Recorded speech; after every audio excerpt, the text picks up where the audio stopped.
নরসিংদী থেকে বলছি। Narsingdi railway station, সকালের চিত্র। কারফিউ চলছে সারা বাংলাদেশের মধ্যে। যে 4টা জেলাতে এখনও কারফিউ চলছে, তার মধ্যে নরসিংদী একটা। আর কি বলবো, স্টেশন এরিয়ায় এদিক দিয়ে যাওয়ার সময় হঠাৎই চোখে পড়লো এরকম দুইটাই যে সাইনবোর্ড, গণবিজ্ঞপ্তি। মানে দেশে যুদ্ধ যুদ্ধ ভাব এরকম একটা অনুভূতি হচ্ছিল।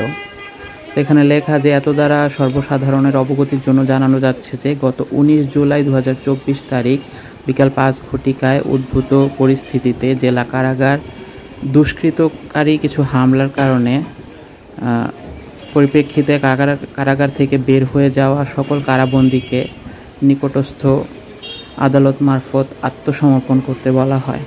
এটা আগেই হয়তো দেয়া, আমি স্টেশন এরিয়ায় আজকে এসে দেখলাম।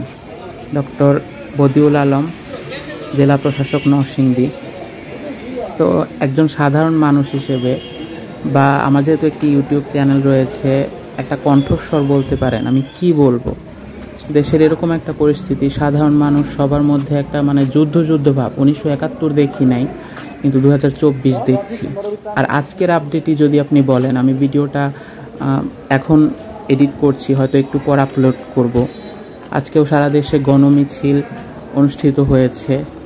অনেক মানুষ আজকেও মারা গেছে, মানে আজকেও গুলি চালানো হয়েছে। উত্তরায় মারা গেছে 2-3 জন দেখলাম, হবিগঞ্জ, সিলেট। মানে কি বলবো, এটা তো মানে সরকার কোনো সমাধানের দিকে যাচ্ছেই না। আর নরসিংদীতে যে মানে চিত্রগুলো দেখছিলাম, আমাদের উপজেলা মোড় এবং জেলখানা মোড়ের ওই দিক এরিয়াতে মানে আবার ছাত্রলীগ নেমে আসছে। মহিলা ছাত্রলীগের সদস্যরা তো মানে আজকেও ছাত্রছাত্রীদের উপরে মানে হামলা হয়েছে, তাদের উপরে মারধর করা হয়েছে। এটা কি? আর এখানে তাদেরকে সহযোগিতাও করা হয়েছে। তো এটা তো হইতে পারে না।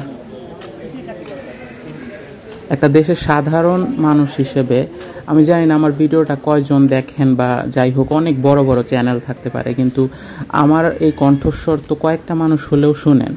তো আমার একটা দায়িত্ব আছে। এখন তো সেভাবে যে মিছিলগুলোতে গিয়ে ভিডিও বা চিত্র ধারণ করাও যায় না। একমাত্র ওই যে ঢাকার যে বাসা বাড়ি উপর থেকে জুম করে যেই বিভিন্ন চিত্র ভিডিওগুলা মানে এগুলোর সামনে উঠে আসে, তারপরে বলে যে সব গুজব।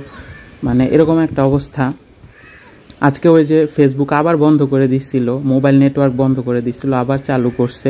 তো দেশে এটা কি অবস্থা, আসলে সত্যি কিছু বলার নাই। তো এই যে নরসিংদীতে কারফিউ সকালের, আমি জানি না একটা দেশে কখন কারফিউ দেয়া হয়, কত বছর আগে কারফিউ ছিল, জানি না। আর কত রক্ত ঝরবে, কত কঠিন পরিস্থিতি আসবে। আমরা মুক্তি চাই, আমরা গণতন্ত্র চাই, আমরা বিচার চাই।